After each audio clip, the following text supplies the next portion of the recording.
My name is Lauren, and I was my mom's first child. She had me when she was still figuring out her life. She got married young, right after high school, to my dad, Scott.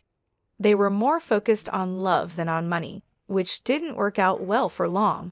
I was still just a little kid when she met Kyle, a guy with a lot of money and a fancy car.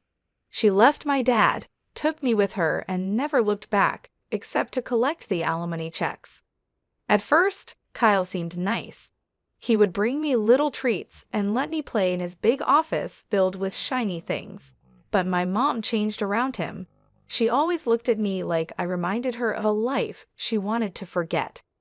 One evening, I overheard them talking in the kitchen while I was supposed to be watching TV. "She's too much like Scott," my mom said sharply. "Always asking questions, always looking at me like he used to." I didn't understand what she meant at the time, but it hurt to hear her talk about me like I was a problem. I loved my real dad. Sure, he lived in a small apartment on the other side of the city, but every moment with him was fun, even if we were just playing in the park or eating cheap pizza. My mom's words from that night stuck with me, and she only became more critical over time. "Can't you do anything right?" she'd say whenever I tried to help around the house or did my schoolwork in the living room. My dad, on the other hand, was different. "You're doing great, Lauren," he'd tell me whenever I showed him my grades or a drawing from school. "Don't let anyone tell you otherwise." Life at my mom and Kyle's house got more stressful when I started school. My mom was always talking about appearances, how I needed to wear the right clothes and hang out with the right kids. "Why can't you dress like Karen's daughter? Look at her," she'd say, showing me a picture from a party I wasn't invited to. One day, after she scolded me for tracking mud into the hallway, I finally snapped back. "At least Dad doesn't yell about a bit of dirt." The slap came fast, her hand stinging my cheek before I knew it. I even saw it move. "Don't talk about your father like that," she hissed, her face close to mine, her breath smelling of coffee and anger. Tears started to fill my eyes, but I held them back, just like Dad taught me. That night, lying in my bed, I promised myself I wouldn't let her see me cry. I wouldn't give her that satisfaction. When Mom announced she was pregnant again, the whole house felt different, like something big was about to change, and not in a good way. She had that glow people talk about when they're expecting, but it never seemed to shine in my direction.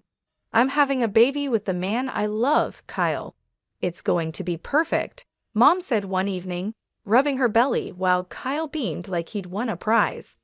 Kyle, always trying to charm, added, "We'll need to redo the guest room, make it fit for a little princess." My heart sank. They were talking about my room, my little corner in their world. "What about my room?" I asked, trying to keep my voice steady. Mom shot me a look, her smile turning tight. "You can move into the smaller room, Lauren. It's only fair. The baby will need the space." The way she said fair made it sound like it was already decided, no room for arguing. So I moved, packed up my things, and settled into the smallest room in the house, barely bigger than a closet. Time flew by, and soon Mary was born. She was all anyone could talk about. "Isn't she just the most beautiful baby you've ever seen?" Mom would gush to her friends over the phone, cradling Mary like she was the most precious thing in the world. "Yeah, she's cute," I'd mutter, trying to join the conversation. Cute was an understatement. Mary was adorable, and I couldn't help but love her from the moment I saw her. I wanted to be a good big sister, to be involved and help out. One afternoon, I tried to sneak into Mary's room while Mom was busy in the kitchen. I tiptoed in, peering over the crib at my baby sister, who was gurgling happily. "Hey there, Mary," I whispered, reaching out a finger for her to grab. But Mom must have heard me, because suddenly she was at the door, her voice sharp as a knife. "What are you doing, Lauren? I told you to ask before going into her room." "I just wanted to see her," I protested, feeling the familiar sting of tears pricking my eyes. I wanted to help, but Dad was different. During one of my weekends with him, I'd opened up while we were having pizza at our favorite spot. Mom's always on edge when I'm around Mary. It's like she thinks I'll break her or something, I said. Dad chewed thoughtfully before replying, You know, Lauren, some people just have a hard time sharing love. It's like they think there's only so much to go around. But remember, you've got a big heart. Don't let your mom's behavior make you think otherwise. His words helped a little, but back at Mom's house, the distance between us kept growing. Even when I tried to share stories about school or friends, Mom's attention was always split, half listening and half watching Mary. One day, I came home with a school award, second place in the science fair. I was so excited, clutching the certificate like it was a ticket to their approval. Look, Mom, I won this, I exclaimed, holding it out to her as she fed Mary. That's nice, dear, she said without looking up. Put it on the fridge or something. Or something, I echoed to myself, the words feeling empty. I stuck the certificate on the fridge, a bit crooked, and stepped back.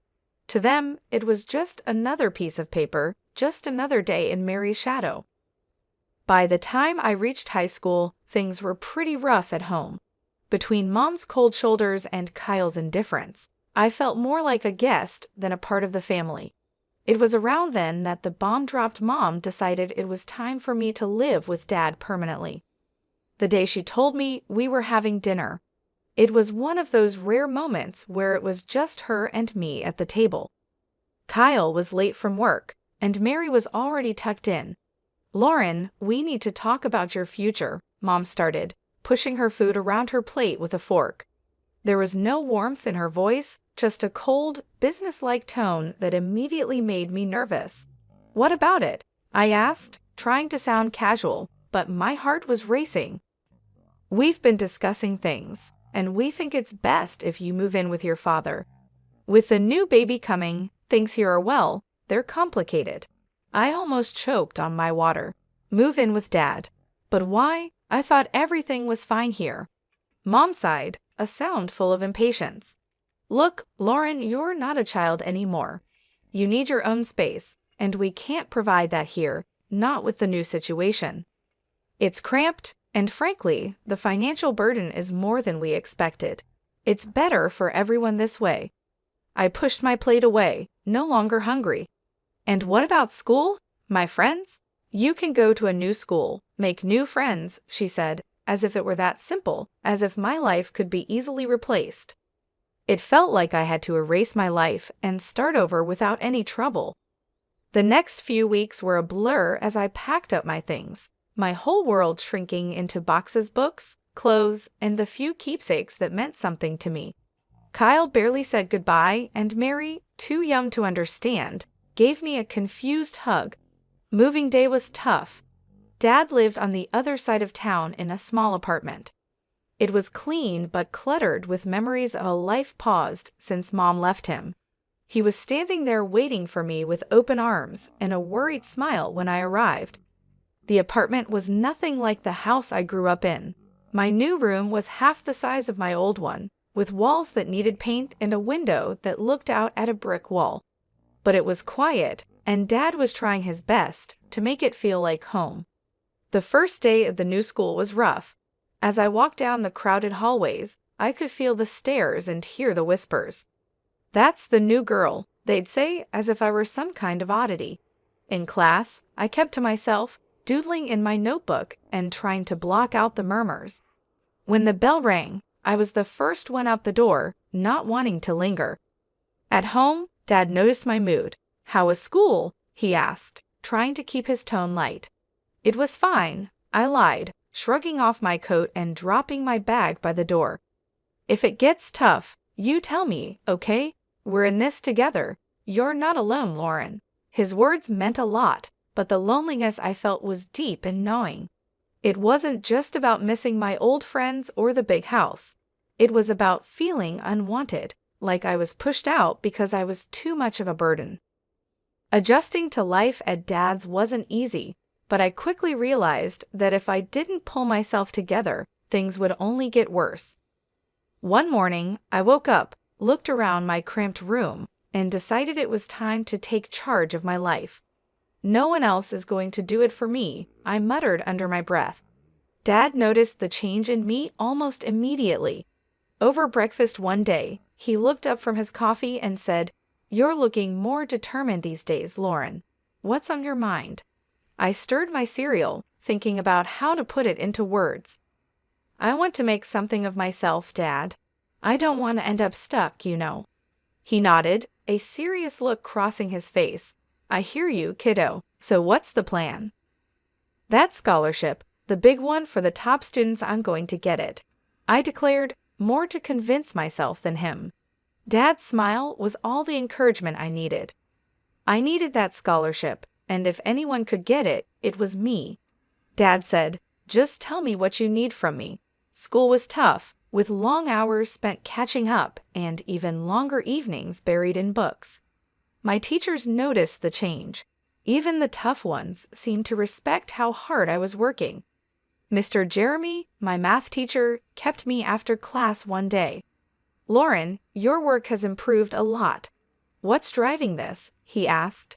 "I need that scholarship," I replied bluntly, packing up my stuff. "I've got plans, and they don't include being stuck here forever."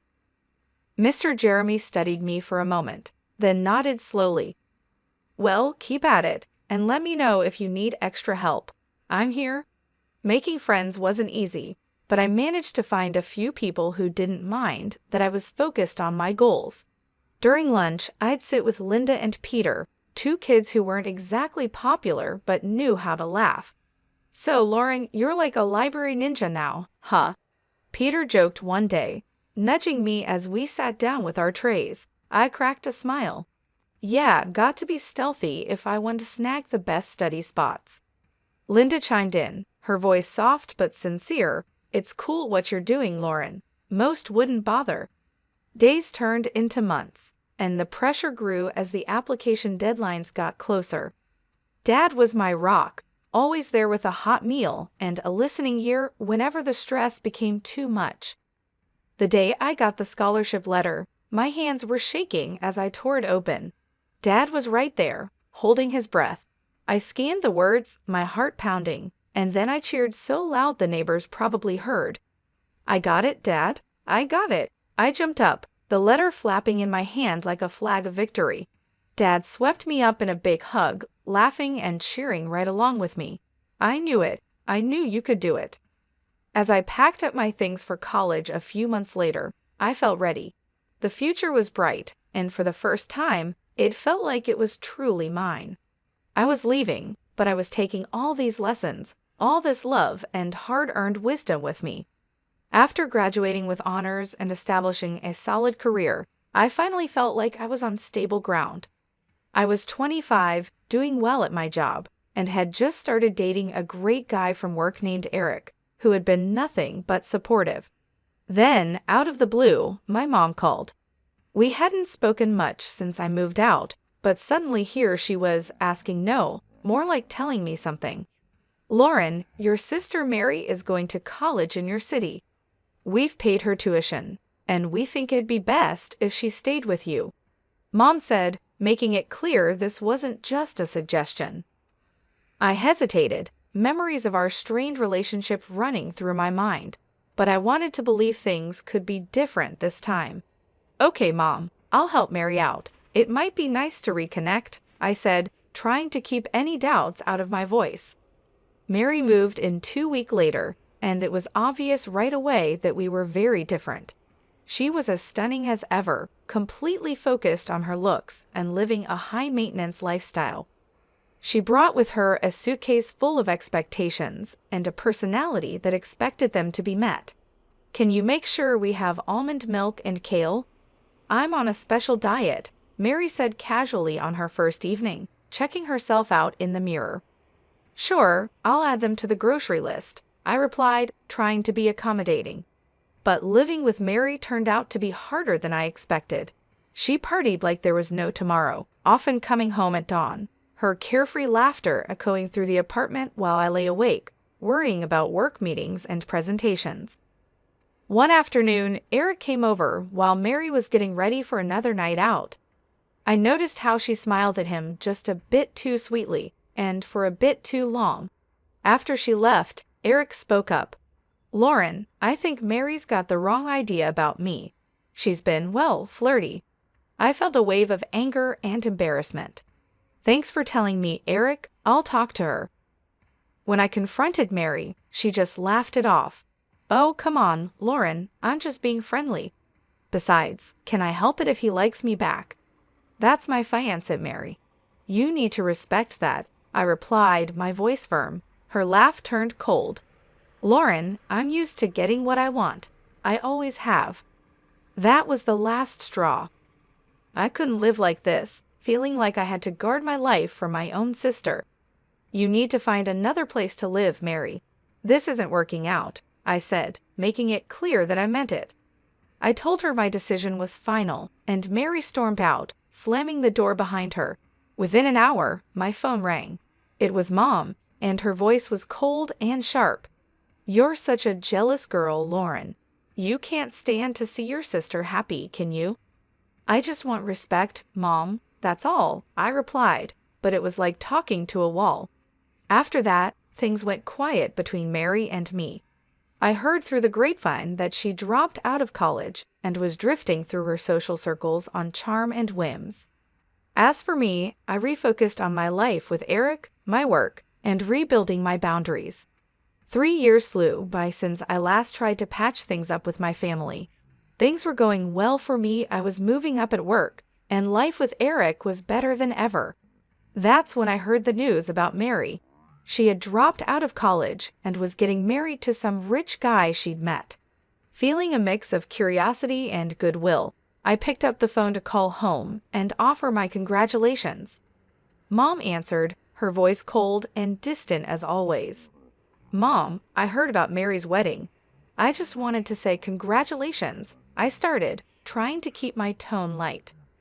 Well, don't bother. We're not waiting for you at the wedding.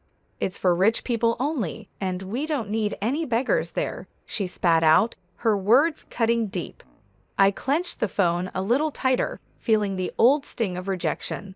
Really, Mom, that's how you're going to be. What did you expect, Lauren? You've always been the difficult one. Just stay away, she said before hanging up. I stood there, phone in hand, the dial tone echoing in my ear. The hurt was real, but I wasn't going to let it ruin me. I found out later that they'd spared no expense on Mary's wedding, hiring popular artists and actors to make it a lavish affair. Time passed, and life didn't stand still for me either. Eric proposed, and suddenly I was planning my own wedding, nothing extravagant, but every bit filled with love and sincerity. I called Dad to share the news. He was overjoyed. Lauren, that's wonderful. You bet I'll be there. I wouldn't miss it for the world, he said, his voice brimming with happiness. Encouraged by Dad's reaction, I made one last attempt to bridge the gap with my mom. I dialed her number, my heart racing as I waited for her to pick up. Mom, I'm getting married. I want you to come, I said, holding my breath. Her reply was as cold as a winter breeze. No, Lauren, not interested in attending some modest gathering of losers. Count me out. I swallowed hard, fighting back the hurt. All right, Mom, take care, I said and hung up, knowing it was probably the last time I'd invite her into my life. Our wedding day was simple but beautiful. Dad walked me down the aisle, his presence a steady comfort. The room was filled with genuine smiles and heartfelt congratulations, a stark contrast to the grandeur and coldness of Mary's wedding spectacle. Our modest reception was filled with laughter, dancing, and stories. Eric and I mingled with friends and family who loved us for who we were, not for money or status. Life was going well, and Eric and I were thrilled to be expecting our first child. Then one ordinary afternoon, my phone rang, and the voice on the other end turned my day upside down. It was Mom, and she wasn't calling to congratulate me. Lauren, you have to take us in. We're desperate, she blurted out without even a hello. Mom, what's going on? I asked, though part of me didn't want to know. It's all gone wrong. Kyle's business failed. We mortgaged the house for Mary's wedding, and now it's all just gone. And your sister's marriage is over. Her husband kicked her out and is demanding money for her cheating, she explained hurriedly, her voice edged with panic. I took a deep breath, trying to process the flood of information. Okay, slow down. What exactly are you asking of me? We need a place to stay, all of us. We're coming to your house, she stated matter-of-factly, as if it were the most obvious solution. The request, or rather the demand, hit me hard. No, Mom, you can't just decide to move in with us. It doesn't work like that. Lauren, you owe us after everything we've done for you, she snapped, her voice sharp and commanding. That struck a nerve. Oh, you, Mom? Remember how you were when I needed you most? You pushed me out. You chose everything over me. And now you expect me to just open my doors. Her voice rose. You're being selfish, Lauren. Where is your family spirit? I am your mother. And you've never let me forget it. But being a mother doesn't mean what you think it does. It's not about debts and demands. I shot back, my patience wearing thin. Her fury was palpable even through the phone. You'll regret this, Lauren. I might even take you to court to get what I deserve. I couldn't help but laugh, but it was more from disbelief than anything else. Go ahead and try, Mom. Remember, Dad was my guardian when you kicked me out. What are you going to claim? That your daughter wouldn't let you live off her after you threw her out. There was a pause, and I could almost hear her thinking. This isn't over, Lauren, she finally hissed before hanging up. Life after that last call with Mom felt like a fresh start, a real new beginning. Eric and I were busy getting the nursery ready, picking out paint colors, assembling the crib, and navigating the usual ups and downs of pregnancy. It was a bright and early Friday morning, and I was setting up some baby clothes we had just bought, folding them neatly into the new dresser. Eric was drilling something in the corner, the electric screwdriver buzzing away. He stopped, wiped his forehead, and looked over at me with a smile. How's it going over there, Lauren? Need any help? I've got it, thanks. Just thinking about everything. It's really happening, huh? I responded, running my hand over a tiny soft onesie. It really is. We're going to be parents, Lauren, he said, his voice full of awe and a bit of nervous excitement. Just then, there was a knock at the door. I was surprised. Who could it be this early on a Friday? Eric went to answer it while I continued organizing. I heard voices, and then Eric called out, Lauren, it's for you. Walking into the living room, I was surprised to see my dad standing there with a big grin on his face and a teddy bear in hand. Surprise, he exclaimed. Dad, what are you doing here? I couldn't hide my delight as I rushed over to give him a big hug. I wanted to come and see how my favorite daughter is doing, and I brought something for my future grandchild. He handed me the teddy bear, which was soft and cuddly. Thank you, Dad. It means the world to me that you're here, I said, feeling a bit emotional. We sat down, and Dad looked around at the half-assembled baby furniture and the stacks of baby books. Looks like you're almost ready for the little one. We're trying. It's a lot, but we're excited, I told him, then paused, biting my lip. Dad, I had another call with Mom. It didn't go well. Dad's expression turned serious. I heard about it from your mom. She wasn't too pleased, was she? No, she wasn't. But Dad, I stood my ground. I had to for me, for Eric, and for the baby. We need peace here. I said firmly. The day passed with us sharing stories, Dad giving us some unsolicited but funny parenting advice, and just enjoying being together. It was a good day, one of those days you know you'll look back on fondly. As the sun set, painting the sky in shades of orange and pink, Eric, Dad, and I sat on the porch, a gentle breeze rustling the leaves. Eric put his arm around me, and I leaned into him. Despite everything with Mom and all the drama, I feel lucky. We have each other, and we're about to start this amazing new chapter. I have a feeling it's going to be great, I said, looking out at the fading light. Eric kissed the top of my head. It will be. We've got this, Lauren. As night fell and Dad said his goodbyes, I felt a deep sense of contentment and readiness for what was to come. The challenges with my mom and the uncertainty of new beginnings had been tough, but they led me here to this moment, surrounded by love and support.